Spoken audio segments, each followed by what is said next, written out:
What's up, guys? Thank you for having me. You guys, I graduated college a few years ago, so it's kind of been a while since I've been to one of these types of events. But there's always something very reliable about these sort of desi cultural events. Let me tell you what I'm talking about. Most of you are here to sort of support a lot of your friends or your family members on stage, you know? But there's also a second group of people here. Among the crowd, like hidden among these groups of families and friends, there's a lot of random dudes here tonight who are here solely to scope out girls. Okay, that's just what it is. It's like, dude, like, do you know anybody on stage? No, not really. Like, why did you come here? Oh, you know, I'm just a big fan of Bovard Auditorium. You know, they got really good acoustics. It's the acoustics.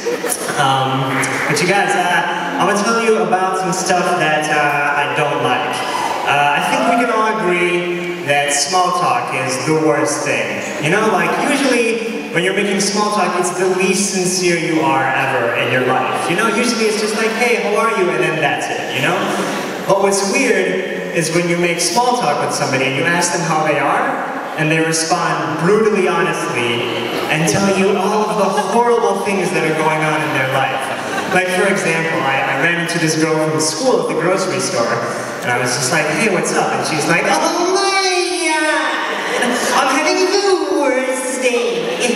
My boyfriend broke up with me. I fell down a flight of stairs, and then a bird literally dropped one on my nose. Like, yo, I did not ask about any of that. I mean, that bird sounds super accurate, but the rest of that was boring. You guys, I'm going to tell you about some real stuff going on in my life.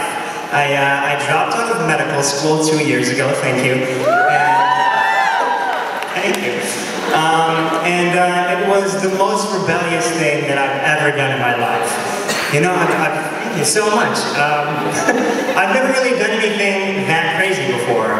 And the thing is, I think that dropping out sort of opened up the door for me to start doing more rebellious things, you know? Like, after that, I started to notice, like a little bit of a change in myself, you know? Like, I started to get into some hardcore stuff, okay? Like for example, like now, whenever I heat up my oatmeal, I just stand in front of the microwave like I don't even care about radiation.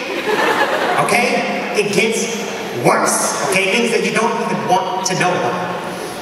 Now, whenever I go around town on my Razor scooter, I don't even wear a helmet the whole time. Just most of the time. Because I'm about that life. Okay? It gets crazy. Okay? This is some stuff that could give you and will give you nightmares. Okay? My mommy texted me on my birthday, happy birthday, Shaan, I love you. And I didn't even respond for 2 weeks when I just wrote back, sorry, who is this? Boom! It's me, full-blown gangster. But you guys, no, one thing I did do after I left med school was I joined dental school. And that was the most gangster thing that I've ever done. But you guys, I remember the time when I was deciding to go from med school to dental school, it was kind of a big deal in my family. Like, my parents were not completely excited.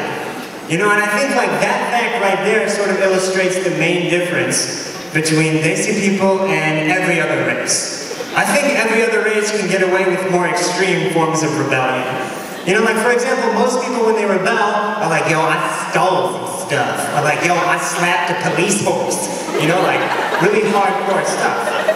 But on the other hand, oh, thank you. Somebody slapped a police horse. Okay. But on the other hand, compared to that, I was just like, yo, get this. I dropped out of grad school to go to a different grad school. How you like me now? And most people were just like, yeah, congratulations. That's like a really big accomplishment. But most brown people were completely horrified. But you guys know, I started dental school at USC here. And yeah, it's been great. I love it, it's a lot of fun. But I remember when I first got here, there was sort of a weird transition period for me. I sort of had to get used to the unique USC culture here. Like, I'm from Michigan. Things are a little bit different, you know? Specifically among, like, the white undergrads. Everybody here sort of looks like an Abercrombie & Fitch model who's, like, perpetually ready to go to the beach, but just, like, decided to take a poli-sci class instead, you know? Like, it's all people like that and then me. Like, all the guys have this, like, impossible posture, like, dude, this is not a good look. Like, this just looks like you have scoliosis. It's not cool. Like, it's all people like that and then me. So I walked up to this frat guy on the first day of school because I was a little bit lost. And I was like, hey man, do you know how to get to the dental school? And he's like, oh, hell yeah, dude! It's right by the film school! I was like, yo, thank you, but chill out, please. Like, you're just giving me directions. It's not a big deal. And then I started to think, like, is this guy just pumped up about life, like, all the time? Is that just his default state? Like, even when he's alone in his apartment and nobody's around, does he just flip through the channels like, oh, hell yeah, dude! Everybody loves Raymond! Or like, he gets hungry and walks over to the fridge to get a snack, like, oh, hell yeah, dude, the last yogurt! Like, I really hope this guy never goes to an event where you're supposed to be excited. Like, I really hope he never finds out what, like, a parade is, because he would just lose his mind, like, oh, dude, balloons! And then he just explodes and dies from excitement. So I'm still trying to get used to this really hyped up USC culture here. But speaking of culture, I like that segue there, whenever I meet somebody new who's not Macy, one thing, like a hot topic they often ask about is arranged marriage. Like, Shaan, you know, like, have your parents ever tried to set you up before on an arranged marriage? I'm just like, yo, you think that just because I'm brown, my parents would try to set me up with somebody for an arranged marriage? Like, that's pretty racist. To answer your question, yes, my parents have set me up before, but like, the fact that you would ask that is racist. But no, I mean, my parents are kind of always on the lookout for me to find a wife. It's really weird, particularly my mom. So what I'm about to tell you about my mom is not only completely true, but deeply disturbing. My mom will go to events like Desi weddings or like a place like this. She will take out her phone, take pictures of random pretty girls that she sees, and text them to me. No, that is disgusting. Like, I should not have pictures of random strangers on my phone. Like, I just picture my mom at a wedding, like, oh, thanks, you flex. Oh, thanks, you flex. Oh, thanks, you flex. Like, stop. You should be ashamed of yourself. You should probably be in jail.